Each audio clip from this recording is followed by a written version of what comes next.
قرآن پاک نے کہا یہودیوں پہ اللہ نے ذلت مسلط کر دی ہے، یہ ذلیل ہے، ان کا کوئی دیش نہیں، یہ جہاں انہوں نے قبضہ کیا ہوا نا فلسطین میں، یہ قبضے کی جگہ ہے اور ایک مٹھی بھر ملک ہے، شاید 60-70 لاکھ آبادی ہو اسرائیل کی۔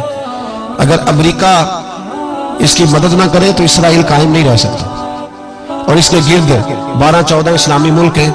بیت المقدس مسجد اقصیٰ معمولی جگہ نہیں، حضور نے فرمایا 3 سفر کرو تو سمجھنا ہم عبادت کر رہے ہیں۔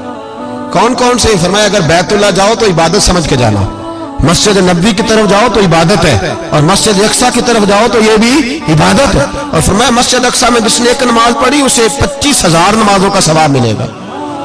اور میرے رسول پاک نے یہ وہ مسجد ہے جس کے ساتھ معراج شریف جڑا ہوا ہے۔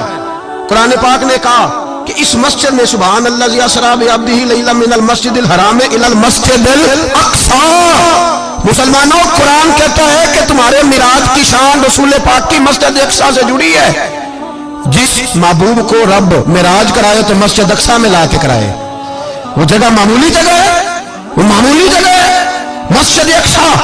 نبی پاک نے وہاں نبیوں کی امامت کرائی، 17 مہینے اس مسجد کی طرف منہ کر کے تیرے اور میرے رسول نے نمازیں پڑھی۔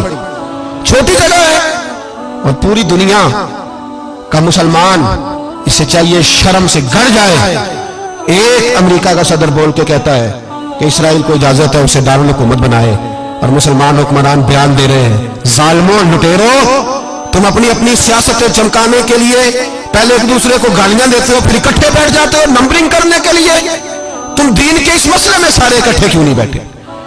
سارے پاکستان کے سیاستدانوں کو، علماء اور مشائخ کو چاہیے تھا ایک پیج پہ اکٹھے ہوتے، اکٹھے بیٹھ کے ایک بیان ہی دے دیتے، ایک بات ہی کر دیتے۔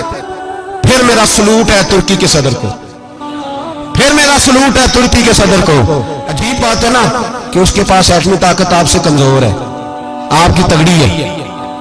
اس کے پاس جو فوجی طاقتیں ہیں وہ اپنی جگہ پر آپ کی فوجی طاقتوں کا لوہا مانتی ہے دنیا، لیکن پھر مجھے کہنے دو نا، میدان میں بندہ ایٹمی طاقت سے نہیں لڑتا، ایمان کی قوت سے لڑتا ہے۔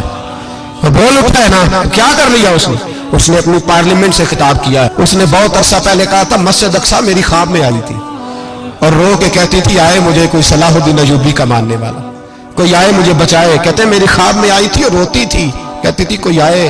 اور ایک شاعر نے کہا ہے مسجد اقصیٰ نبی پاک کو بھی بلاتی ہے، کہتی ہے ایک بار پھر طیبہ فلسطین میں آ، راستہ دیکھتی ہے پھر مسجد اقصیٰ تیرا، ایک بار پھر سے طیبہ سے فلسطین میں آ، راستہ دیکھتی ہے پھر مسجد اقصیٰ تیرا۔ کوئی بول رہا ہے نہیں اتنا مقدس مقام، چھوٹے چھوٹے بیانوں کہیں اکٹھے ہو جاؤ، پیش گوئی کر رہا ہوں بڑی جلدی اس امریکہ کو لوگ ٹوٹتا ہوا دیکھیں گے، اس سے بکھرتا ہوا دیکھیں گے، اس سے لرزتا ہوا دیکھیں گے، اس لیے کہ مقابلے رب رسول سے اتنے آسان نہیں۔